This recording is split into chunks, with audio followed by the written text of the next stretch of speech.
அனைவருக்கும் வணக்கம். Nifty and bank நிஃப்டியில் இந்த வீக் மூவ்மெண்ட் எப்படி இருக்க போகுது, எந்த டைரெக்ஷன் நம்ம எக்ஸ்பெக்ட் பண்ணலாம், இம்பார்ட்டன்ட் லெவல் என்ன, இதெல்லாம் இந்த வீடியோவில் பார்க்கலாம். நிஃப்டி கரண்ட்டாக 24,677 ட்ரேட் ஆகிருக்கு. இந்த ரீசெண்டாக வந்து அப்மூவ் பார்த்திங்கன்னா இந்த ஃபாலுக்கு உண்டான புல் பேக் தான். இப்போது ஃபிப் லெவலில் செக் பண்ணலாம். ஃபிப் லெவலில் ஹை டு லோ நம்ம செக் பண்ணும்போது 0.5 to 0.618 இந்த லெவலில் தான் வந்து நிஃப்டி ரீட்ரேஸ் ஆகிருக்கு. அகெயின் நம்ம என்ன எக்ஸ்பெக்ட் பண்ணலாம் அப்படின்னா, இப்போது நிஃப்டியில் ரீசெண்டாக வந்த ஸ்விங் லோ, அதாவது 23,263 இதை வந்து பிரேக் பண்ணுறதுக்கான சான்சஸ் தான் நிஃப்டியில் அதிகமாக இருக்குது. இந்த ஹையிலிருந்து இந்த லோ கட் பண்ணுறதுக்கான சான்சஸ் தான் அதிகமாக இருக்குது.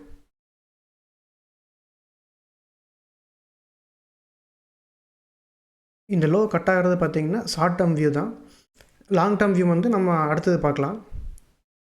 இப்போது இந்த ஃபாலை எப்படி நம்ம ப்ரிடிக்ட் பண்ணுறது அப்படிங்கிறத 2024 டீப் கரெக்ஷன் இருக்குது அப்படிங்கிறத நம்ம ஆல்ரெடி ஏப்ரல் மந்தில் நிஃப்டி 4 இயர் சைக்கிள் அப்படிங்கிற டாப்பிக்கில் ஒரு வீடியோ போட்டிருக்கோம். அந்த வீடியோ பார்க்காதவங்க கண்டிப்பாக பாருங்கள். அப்போ தான் டெக்னிக்கல் கூட எப்படி நம்ம பாஸ்ட் டேட்டா கனெக்ட் பண்ணி ஒரு லாங் டேர்ம் வியூ க்ரியேட் பண்ணுறது அப்படிங்கிறதுக்கு ஒரு ஐடியா கிடைக்கும். நிஃப்டிக்கு மட்டும் இல்லை, எல்லா ஸ்கிரிப்ட்டுக்குமே அப்படி யூஸ் பண்ண முடியும். அந்த வீடியோவை பார்க்காதவங்க கண்டிப்பாக பாருங்கள். இப்போது நெக்ஸ்ட் வீக் என்ன நம்ம எக்ஸ்பெக்ட் பண்ணலாம் அப்படிங்கிற இம்பார்ட்டன்ட் லெவல்ஸு, என்ன டைரெக்ஷன் அப்படிங்கிறத பார்க்கலாம். 1 hour சார்ட்டில் நம்ம செக் பண்ணி பார்க்கலாம்.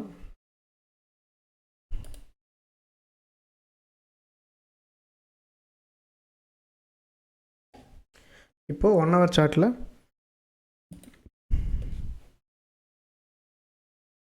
இப்போ ரீசெண்டான ரெசிஸ்டன்ஸ் பார்த்திங்கன்னா 24,978. இப்போது அப்சைட் மேக்ஸிமம் ரெசிஸ்டன்ஸ் வரக்கான சான்சஸ் இங்கிருந்து இருக்குது.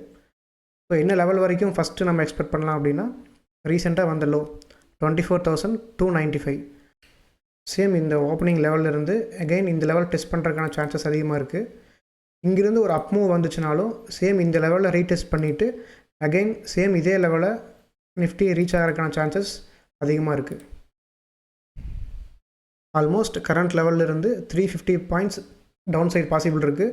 அதுக்கப்புறம் எப்படி ப்ரைஸ் ஆக்ஷன் மூவ் ஆகுது அப்படிங்கிறத நான் நெக்ஸ்ட்டு வீடியோவில் அப்டேட் பண்ணுறேன். நெக்ஸ்ட்டு பேங்க் நிஃப்டி பார்த்துடலாம். பேங்க் நிஃப்டி ஆல்ரெடி இம்பார்ட்டன்ட் ஜோனில் தான் ட்ரேட் ஆகிட்டு இருக்குது. இம்பார்ட்டன்ட் ரெசிஸ்டன்ஸ்னு பார்த்தீங்கன்னா 53,550 53,750 இந்த ஜோனில் ரிஜெக்ட் ஆச்சுன்னா பேங்க் நிஃப்டி இந்த ரீசெண்டாக வந்த லோ 51,693 இந்த லோக்கு வரக்கான சான்சஸ் அதிகமாக இருக்குது. சேம் நிஃப்டி மாதிரி இந்த ஜோன்லேருந்து அகெயின் ஒரு அப் மூவ் வந்துச்சுன்னா சேம் இந்த லெவலில் ரிஜெக்ட் ஆகி அகெயின் இந்த ஜோனுக்கு வரக்கான சான்சஸ் தான் இதுலேயும் அதிகமாக இருக்குது.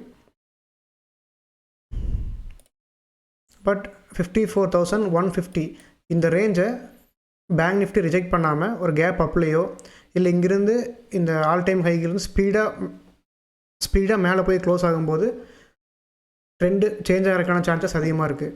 இப்போ நிஃப்டியும் பார்த்திங்கன்னா சேம் அதே லெவலில் ட்ரேட் ஆகிட்டுருக்கு. பேங்க் நிஃப்டி பார்த்திங்கன்னா சேம் இதே ஒரு ட்ரெண்ட் டிசைடிங் ஜோனில் தான் ட்ரேட் ஆகிட்டுருக்கு.